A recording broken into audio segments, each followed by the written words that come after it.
Hello student, आपका स्वागत है Nageen best digital learning channel पर। आज हम लेकर आए हैं क्लास 12th की हिंदी बुक आरोह काव्य खंड का चैप्टर 1 आत्म परिचय और एक गीत के लघु उत्तरात्मक और अति लघु उत्तरात्मक प्रश्न उत्तरों को। हमारी कविता के कवि श्री हरिवंश राय बच्चन जी है। हमने उनके द्वारा लिखी कविता का एक्सप्लेनेशन, पाठ्य पुस्तक के प्रश्न उत्तर और एमसीक्यू किए। इन प्रश्न उत्तरों के माध्यम से हम एक बार फिर से कविता को जानेंगे कि हमारी कविता के अंदर कवि किस प्रकार अपने मन का गान करता है, किस प्रकार वह अपने मन की बात हमेशा मानता है। कवि यहाँ पर सुख और दुख दोनों स्थितियों में सामंजस्य बनाए रखने की बात किस प्रकार कहता है। कवि ने इस कविता में अलंकारों का सुंदर प्रयोग किया और अलंकारों के प्रयोग ने कविता को चार चांद लगा दिए, कविता के सौंदर्य में वृद्धि की है। कविता में कहीं कहीं संस्कृत शब्दों का प्रयोग कविता की छटा को निराला बना रही है। अब हम इसके प्रश्न उत्तरों के माध्यम से देखते हैं कि कविता के माध्यम से कवि और क्या हमें बताना चाहता है। तो चलिए करते हैं, इसके प्रश्न उत्तरों को करते हैं। अगर हमने चैप्टर को अच्छे से पढ़ा है, इसके पाठ्य पुस्तक के क्वेश्चन और एमसीक्यूज को अच्छे से किया है, तो इन क्वेश्चनों को हम इजीली सॉल्व कर सकते हैं। तो चलिए करते हैं। कवि अपने मन का गान किस प्रकार करता है। आंसर, कवि कहता है कि मैंने हमेशा अपने मन की बात मानी है। भाई, कवि ने हमेशा अपने मन की बात मानी है, उन्होंने कभी किसी की बात नहीं मानी। मैं कभी अपने प्रति लापरवाह नहीं रहा, मैंने हमेशा वही किया जो मेरे मन ने कहा। कवि कहता है कि मैं कभी भी अपनी ज़िंदगी में लापरवाह नहीं रहा, अपने जीवन में कभी भी लापरवाह नहीं रहा। मैंने हमेशा ही अपने मन की बात मानी है, जो मेरे मन ने कहा है मैंने उसे ही माना है। लेकिन मैंने अपनी दुनिया की परवाह नहीं की, इसलिए मैं अपने मन का ही गान करता हूँ। भाई, मैंने कभी भी दुनिया की परवाह नहीं की कि दुनिया मेरे बारे में क्या कहेगी, इसलिए मैं अपने मन का ही गान करता हूँ। नेक्स्ट प्रश्न नंबर 2। कवि सुख और दुख दोनों स्थितियों में मग्न कैसे रह पाता है। भाई, कवि सुख हो या दुख हो, दोनों स्थिति में एक जैसी स्थिति में कैसे रहता है, मग्न यानी हमेशा खुश कैसे रहता है। कवि कहता है कि मैं दुख में ज़्यादा दुखी नहीं होता और सुख में ज़्यादा खुश नहीं हुआ। मैंने हमेशा दोनों स्थितियों में सामंजस्य बनाए रखा। भाई, ना तो मैं दुख में ज़्यादा दुखी होता हूँ, ना सुख में ज़्यादा सुख होता हूँ, खुश होता हूँ। मैंने दोनों स्थिति में एक बराबर सामंजस्य यानी एक बराबर बना रखा है। इन स्थितियों को मैं सुख और दुख को बराबर लेकर चलता हूँ, सुख और दुख दोनों को एक जैसा मानता हूँ, क्योंकि ये दोनों स्थितियाँ तो मानव जीवन में आती है। इसलिए कवि सुख और दुख दोनों स्थितियों में मग्न रहता है। भाई, मानव जीवन में सुख और दुख तो एक गाड़ी के दो पहिए की तरह है कि एक आएगा तो दूसरा जाएगा, तो यह मानव जीवन में हमेशा आती ही रहती है। तो इसलिए कवि सुख और दुख दोनों स्थितियों में मग्न रहता है। प्रश्न नंबर 3। कवि जग को अपने से अलग कैसे मानता है। भाई, कवि कहता है कि मैं जग से अलग कैसे हूँ। आंसर, कवि कहता है कि मेरा और जगत दोनों का अस्तित्व अलग अलग है। भाई, कवि कहता है मेरा अस्तित्व अलग है और जगत का यानी संसार का अस्तित्व अलग है। मैं कभी जगत के बारे में नहीं सोचता। भाई, मैं इस दुनिया अर्थात संसार के बारे में नहीं सोचता हूँ, मुझे केवल मेरे से ही काम है। यह जगत मेरी ही तरह अपने में ही मस्त है। भाई, मुझे जैसे जिस तरह मुझे मेरे काम से काम है, मैं अपने में ही मस्त रहता हूँ, उसी तरह यह जगत भी, यह संसार भी अपने में ही मस्त रहता है। जब दोनों का अस्तित्व अलग अलग है तो मैं जगत को एक सा क्यों मानूं? जब हम दोनों का, जगत का और यानी संसार का और मेरा अस्तित्व अलग अलग है तो मैं संसार को एक सा क्यों मानूं? नेक्स्ट प्रश्न, प्रश्न नंबर 4। दिन का थका पंथी कैसे जल्दी जल्दी चलता है? भाई आंसर क्या कहता है कि राह चलते चलते यद्यपि पंथी, पंथी यानी राहगीर थक जाता है। रास्ते पर चलते चलते यदि राहगीर थक जाता है लेकिन वह फिर भी चलते रहना चाहता है, और वो फिर भी चलते, थक कर भी बिल्कुल थक के चूर हो जाता है, फिर भी वो चलते रहना चाहता है। उसे डर है कि यदि वह रुक गया, उसे डर है कि यदि वह रुक गया तो रात ढल जाएगी। भाई उसे यह डर लगा रहता है कि वो चलते चलते अगर थक कर रुक गया तो कहीं रात ना निकल जाए, अर्थात रात के होते ही मुझे रास्ते में रुकना पड़ेगा। इसलिए दिन का थका पंथी जल्दी जल्दी चलता है। भाई दिन भर काम करके थका हुआ व्यक्ति जल्दी जल्दी पैर उठाकर चलता है। दिन जल्दी जल्दी ढलने से क्या प्रेरणा मिलती है? भाई इस प्रश्न में पूछा गया है कि दिन के जल्दी जल्दी ढलने से हमें क्या प्रेरणा मिलती है। आंसर, दिन के जल्दी जल्दी ढलने के कारण व्यक्ति सहज और हो जाता है। भाई सजग हो जाता है, सहज और सजग हो जाता है। जल्दी जल्दी दिन ढलने लग जाता है तो व्यक्ति सजग हो जाता है, चौकन्ना हो जाता है कि उसे जल्दी जल्दी घर पहुंचना है। वह जल्दी जल्दी से अपनी मंजिल पर पहुंचना चाहता है। जल्दी जल्दी ढलने की भावना के कारण व्यक्ति में स्फूर्ति आ जाती है। इस कारण वह प्रत्येक कार्य समय रहते पूरा कर लेता है। भाई जल्दी जल्दी ढलने के कारण व्यक्ति सजग तो हो ही जाता है, लेकिन साथ ही वो अपनी मंजिल पर पहुंचना चाहता है कि वो जल्दी जल्दी दिन ना ढल जाए, वो जल्दी जल्दी अपनी मंजिल तक पहुंचना चाहता है। अब उसकी भावनाओं में स्फूर्ति आ जाती है और प्रत्येक कार्य पर समय रहते पूरा कर लेता है। नेक्स्ट प्रश्न, प्रश्न नंबर 6। पहली कविता की अलंकार योजना बताएं। भाई पहली कविता कौन सी थी? कहानी आत्म परिचय।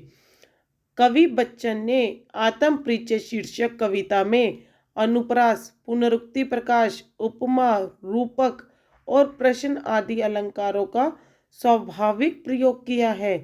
ये अलंकार थोपे हुए प्रतीत नहीं होते।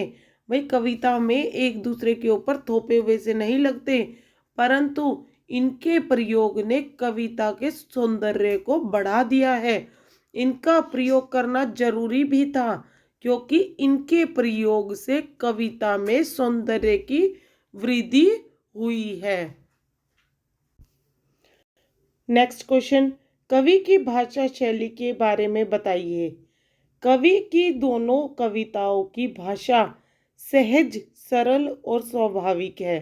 भाई कवि की दोनों जो कविताएं हैं, हरिवंश राय बच्चन जी की दोनों कविताओं की भाषा सहज, सरल और स्वाभाविक है, जो पाठकों को आसानी से समझ आ जाती है। यद्यपि कहीं कहीं संस्कृत निष्ठ शब्दावली का प्रयोग हुआ है। यद्यपि यानी पूरी कविता में कहीं कहीं पर संस्कृत के शब्दों का प्रयोग किया गया है, लेकिन वह कठिन नहीं लगती। भाई संस्कृत के शब्द इतने कठिन नहीं है वो जो जिससे कविता हमें कठिन लगे। भाषा के भावों को अभिव्यक्त करने का पूरा क्षमता है। भाई भाषा में जो भाव प्रकट किए गए हैं वो अच्छे से पूरी तरह अभिव्यक्त किए हुए हैं। भाषा शैली प्रभावशाली है। भाई भाषा और शैली दोनों प्रभावशाली है। देशज विदेशज सभी तरह के शब्दों का प्रयोग कवि ने किया है। कवि ने इन कविताओं में देशज और विदेशी दोनों तरह के शब्दों का प्रयोग कवि में किया है। नेक्स्ट क्वेश्चन, कवि ने किस शैली का प्रयोग किया है? आत्म परिचय शीर्षक कविता में कवि ने व्यक्तिक अर्थात मैं शैली का प्रयोग किया है। उसने इस शैली का प्रयोग भावों उसने इस शैली का प्रयोग भावों के अनुकूल एवं सार्थक ढंग से किया है। भाई जो कवि ने इस शैली का प्रयोग अपनी कविता में किया है, भावों के अनुकूल किया है और सार्थक ढंग से किया है। इस शैली का प्रयोग करके कवि ने अपने बारे में पाठकों को सब कुछ बताने की कोशिश की है। भाई आत्म परिचय कविता के माध्यम से कवि ने मैं शैली का प्रयोग कर कर अपने विषय में संपूर्ण सब कुछ बताने की कोशिश की है कि पाठकों को वो काल्पनिक कुछ ना बताकर अपने ऊपर बीती अपनी बातों को वो बताना चाहता है। Next question, question number 9। दिन जल्दी जल्दी ढलता है कविता में कौन से रस है? भाई दिन जल्दी जल्दी ढलता है कविता में कौन सा रस है? आंसर, इस कविता में मुख्यतः कवि ने 2 रसों का प्रयोग किया है, वात्सल्य रस और श्रृंगार रस। भाई कवि ने वात्सल्य रस और श्रृंगार रस की प्रधानता की है इस कविता में। इन रसों का प्रयोग करके कवि ने कविता के सौंदर्य में वृद्धि की है। भाई इन 2 रसों का प्रयोग करके कवि ने कविता के सौंदर्य को बढ़ा दिया है। पक्षियों के वात्सल्य और कवि के प्रेम का चित्रण इन्हीं रसों के माध्यम से हुआ है। भाई पक्षियों का वर्णन और कवि के प्रेम का वर्णन इन्हीं रसों के माध्यम से हुआ है। कहने का आशय है कि कवि की रस योजना भावानुकूल बन पड़ी है। नेक्स्ट क्वेश्चन, आत्म परिचय कविता में कवि ने अपने जीवन में किन परस्पर विरोधी बातों का सामंजस्य बिठाने की बात की है? यानी आत्म परिचय जो कविता है उसमें कवि अपने जीवन में किन परस्पर भाई विरोधी बातों का सामंजस्य जो है बिठाने की बात की है, कहाँ पर की है? आंसर, इस कविता में कवि ने अपने जीवन की अनेक विरोधी बातों का सामंजस्य बिठाने की बात की है। कवि सांसारिक कठिनाइयों से जूझ रहा है, फिर भी वह इस जीवन से प्यार करता है। वह संसार की परवाह नहीं करता। वे कवि सांसारिक कठिनाइयों से जूझ रहा है, फिर भी वो अपने जीवन से बहुत प्यार करता है। संसार की परवाह नहीं करता, वो दुनिया की परवाह नहीं करता, वो अपने मन की मानता है, क्योंकि संसार अपने चहेतों का गुणगान करता है। भाई संसार को जो व्यक्ति प्रिय होता है सिर्फ उसी का ही गुणगान करते हैं संसार में, तो उसे यह संसार अपूर्ण लगता है।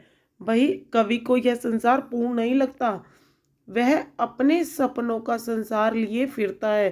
भाई कवि ने अपने सपनों का अलग से संसार बना रखा था जिसको लिए वह फिरता रहता है।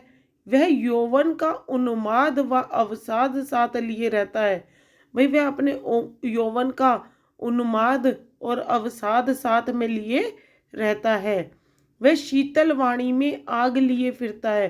भाई अपनी शीतल वाणी में आग लेकर फिरता है। Next question, question number 11। दिन जल्दी जल्दी ढलता है में पक्षी तो लौटने को विकल है, पर कवि में उत्साह नहीं है, ऐसा क्यों? भाई पक्षी तो अपने घर लौटने के लिए विकल है, भाई बेचैन हो रहे हैं, पर कवि में उत्साह क्यों नहीं है घर लौटने का? वो जल्दी जल्दी क्यों नहीं करता, ऐसा क्यों है? आंसर, इस कविता में पक्षी अपने घरों में लौटने को विकल है, यानी बेचैन है, परंतु कवि में उत्साह नहीं है।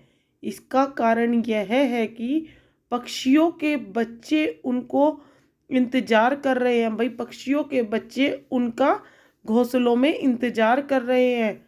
कवि अकेला है, उसकी प्रतीक्षा करने वाला कोई नहीं है। भाई कवि तो अकेला है, घर पर उसकी प्रतीक्षा करने वाला कोई नहीं है, इसलिए उसके मन में घर जाने का कोई उत्साह नहीं है। भाई यही कारण है जिसकी वजह से कवि अपने घर जाने के लिए कोई उत्साह नहीं दिखाता। नेक्स्ट क्वेश्चन, आशय स्पष्ट कीजिए। मैं और जग और कहाँ का नाता। भाई ये जो पंक्ति है, मैं और जग और कहाँ का नाता का आशय स्पष्ट करना है हमें। आंसर, कवि कहना चाहता है कि मेरा जीवन अलग है, संसार अपने मोह में डूबा हुआ है, इन दोनों के बीच कोई स्वाभाविक संबंध नहीं है।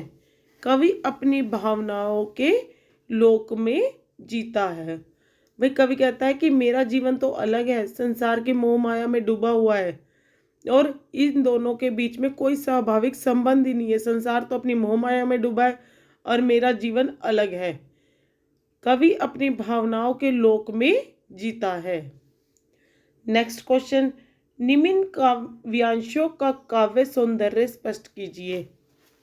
नंबर 1, मैं निज रोदन में राग लिए फिरता हूँ, शीतल वाणी में आग लिए फिरता हूँ, हो जिस पर भूपो के प्रसाद निछावर, मैं वह खंडर का भाग लिए फिरता हूँ।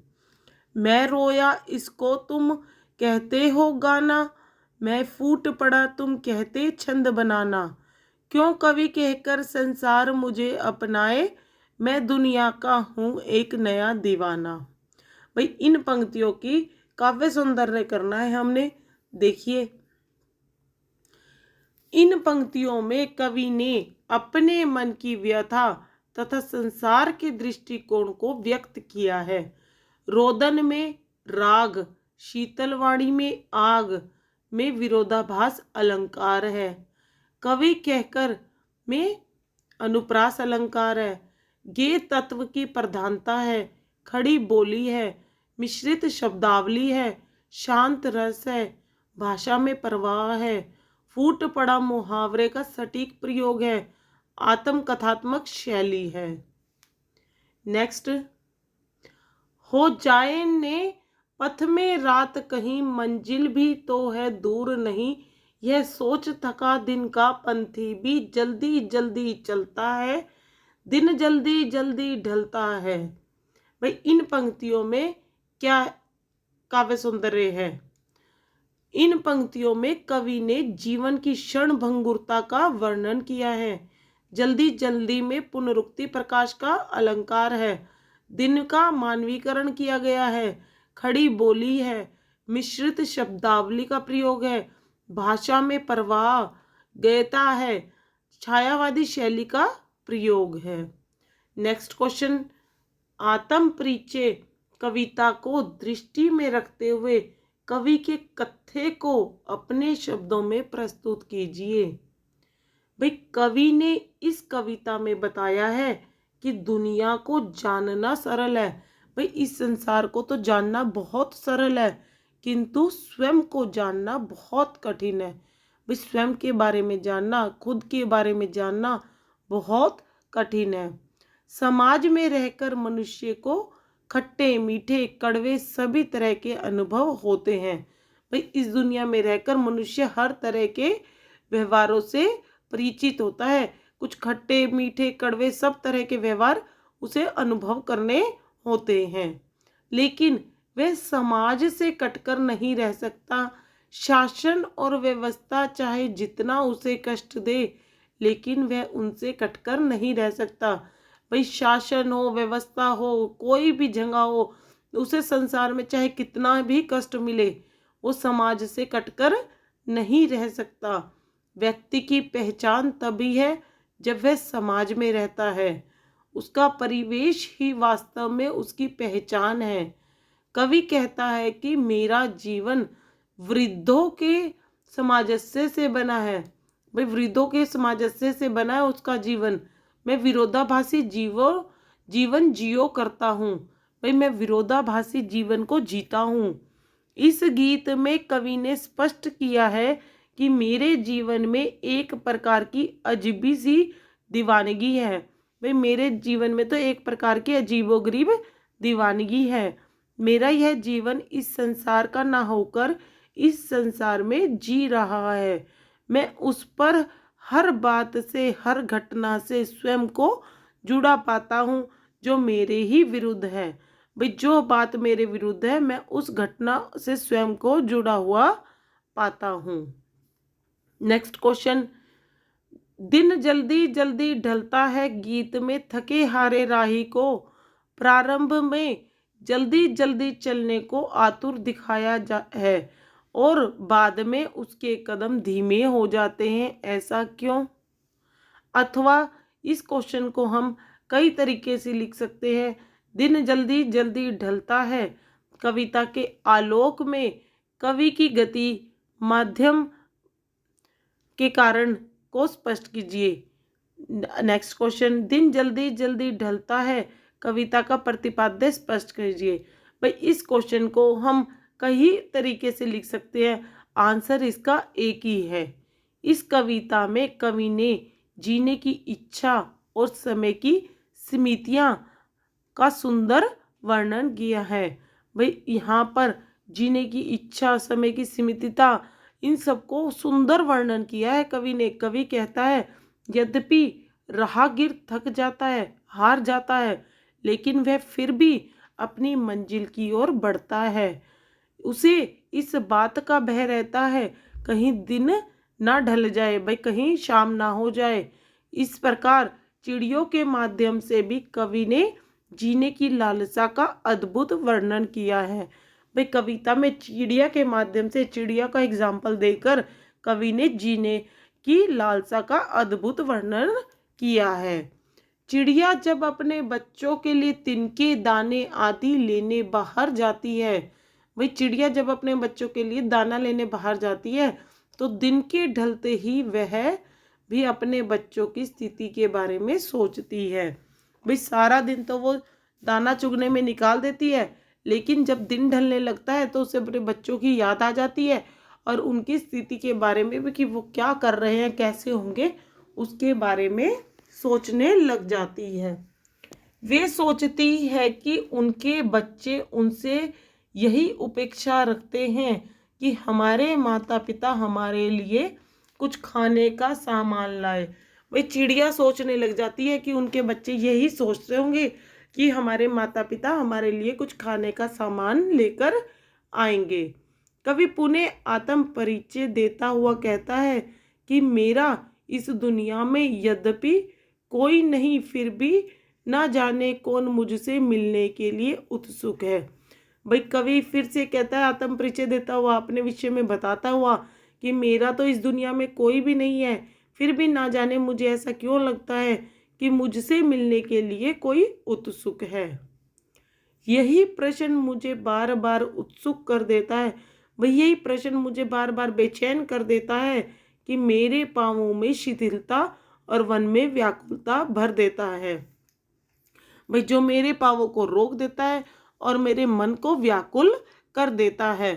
किंतु दिन के ढलते ढलते ये शिथिलता और व्याकुलता धीरे धीरे मिटने लगती है। जैसे दिन ढलने लग जाता है, यह शिथिलता जो मेरे मन में पैदा हुई है, व्याकुलता धीरे धीरे मिटने लगती है। वास्तव में इस कविता के माध्यम से हरिवंश राय बच्चन ने जीवन की क्षण भंगुरता और मानव के जीने की इच्छा का मनोवैज्ञानिक चित्रण किया है।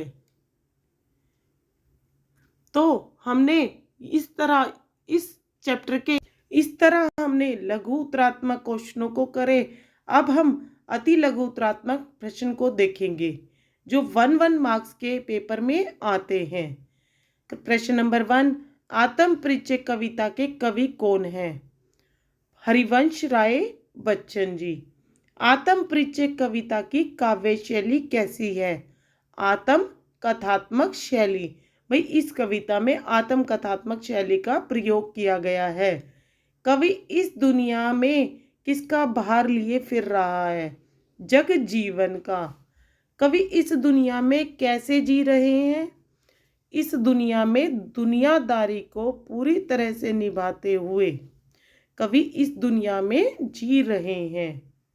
नेक्स्ट क्वेश्चन, कवि इस दुनिया के लोगों में क्या बांटता फिर रहा है? आंसर, निश्चल प्रेम। कवि इस दुनिया के लोगों में निश्चल प्रेम बांटता फिर रहा है। नेक्स्ट क्वेश्चन, कवि के प्रिय ने उनके कौन से तारों को झंकृत कर दिया है?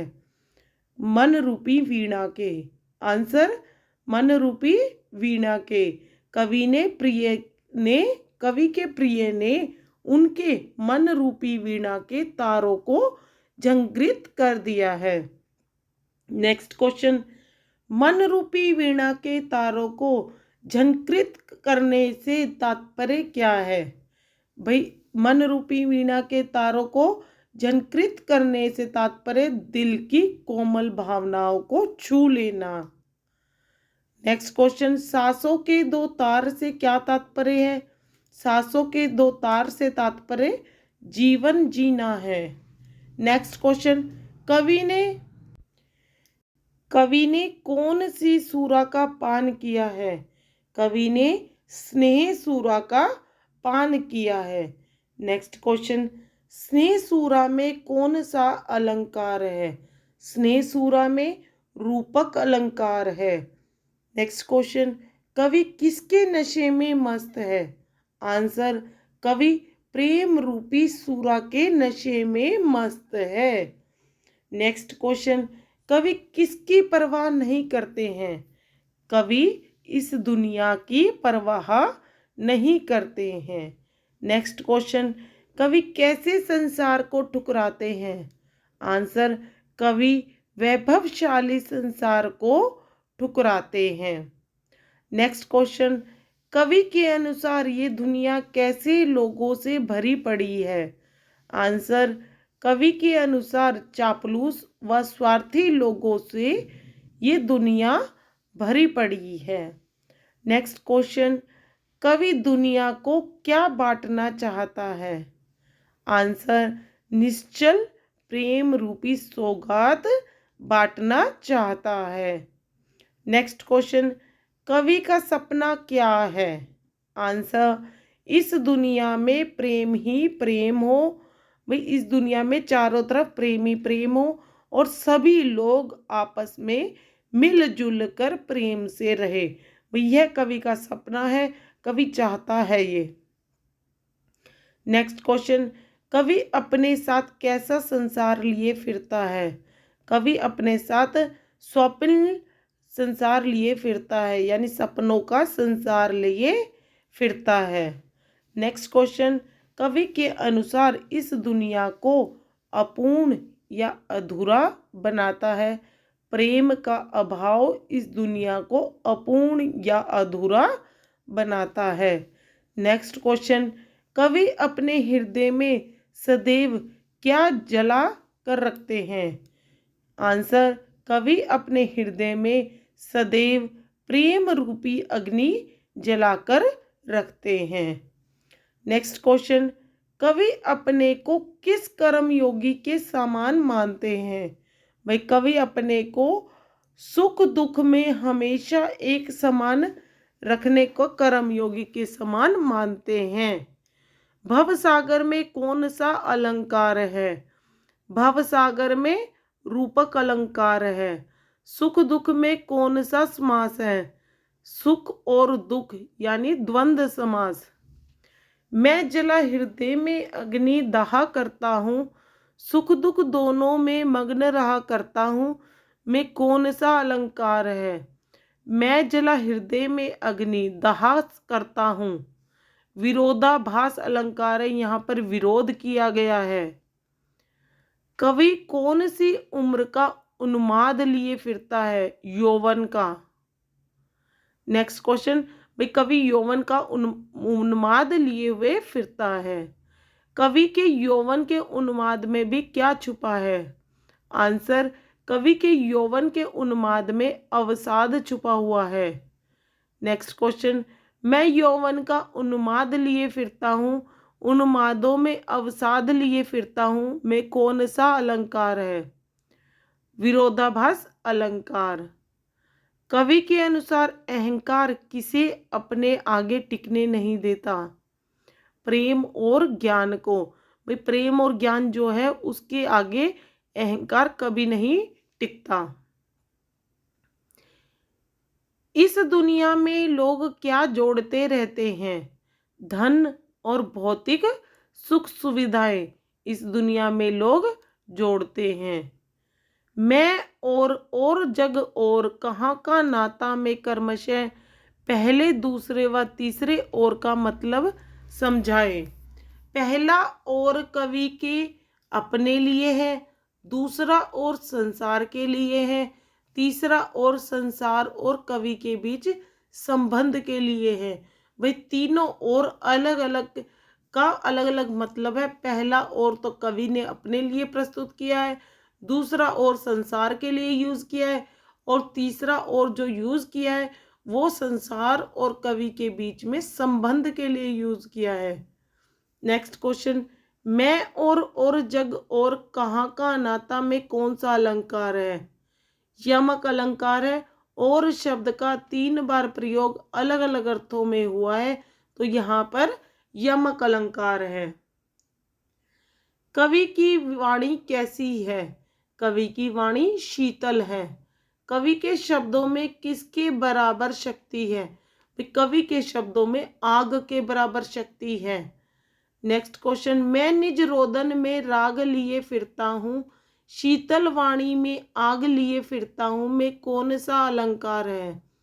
में इस पंक्ति में विरोधाभास अलंकार है।